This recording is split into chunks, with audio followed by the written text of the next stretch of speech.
Hello, hi. Thank you for joining me today. I'm guessing you're probably here because you just watched the video about the top tips for university. So today specifically I'm giving advice to psychology students who are starting out this year or next year or whenever you do plan to start your psychology degree. So the first tip I'm going to give you is to make sure that your course is accredited by the BPS. Normally you would see this on the university website when you're applying for the course. If they haven't stated it on the website, that's most likely because they're not accredited.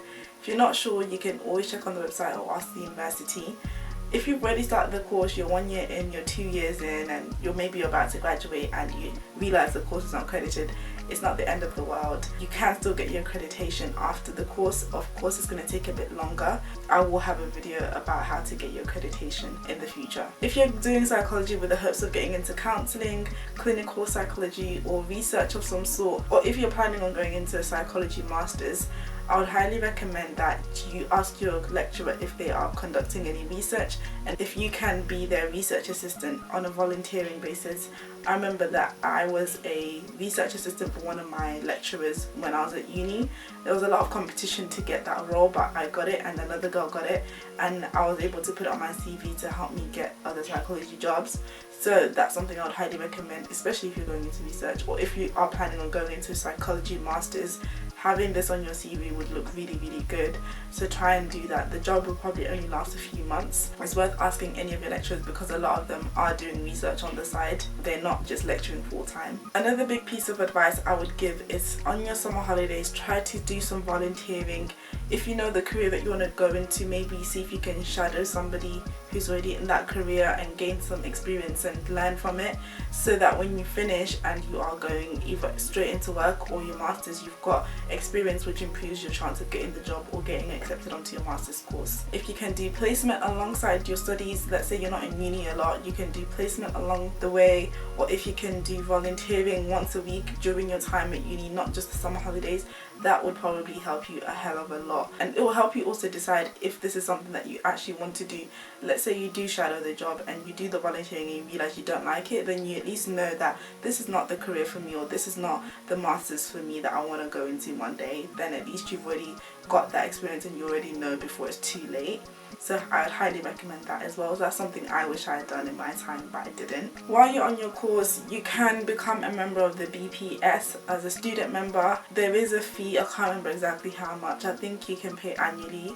I think it might be like £70 or £35 a year, I can't remember. It's one of the two, maybe around that price. And every month you get a magazine, so yeah, on different topics, different issues.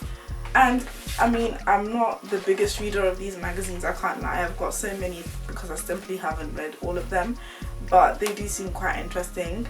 So I would recommend joining if you want to, but I think if you're applying for a psychology master's, you'll probably need to be a member of the BPS by then. So if you're not a BPS member during your studies, it's not a problem because nobody needs it. The next big tip I would give is to ask your lecturers for careers advice, because they have been there, they know what they're doing, they know what it takes to get into the field. They can probably be the best people to advise you on how to get into your chosen career.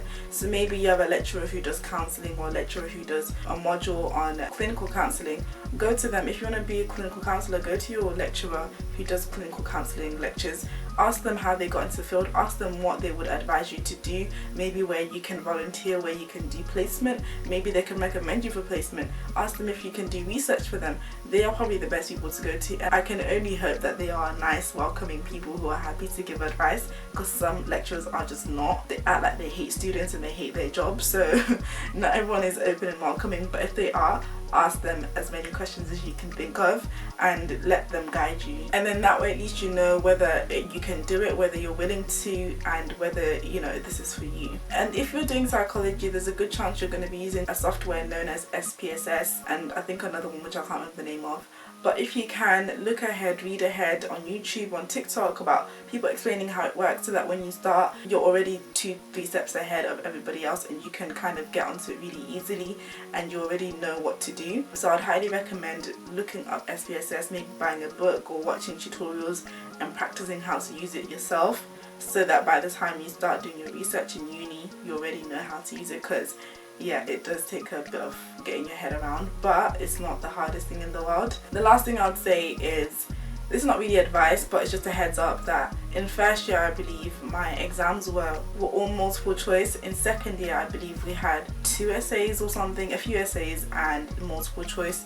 And then in third year, we had, I think, like 4 essays and like a few short answer questions. I can't remember if I had multiple choice, but yeah, just essentially be prepared for that. First year was very much like just memorizing facts rather than actually having to explain or analyze anything. Second year, I had to do a bit more preparation for essays. So that's what I'd say. It's not really advice, but just a heads up. I don't know if they're still doing that today because I graduated in 2019, but just in case you're kind of wondering what the exams are going to be like, ask your lecturers as well. They might be able to give you a heads up on how to prepare for your exams. Don't be afraid to ask your lecturers for advice because most of them should be welcoming and be happy to help. So this is for the psychology students. I do have a video on tips for people who are going to be counselling students, so you can click the link below to watch that video now. See you guys next week. Bye.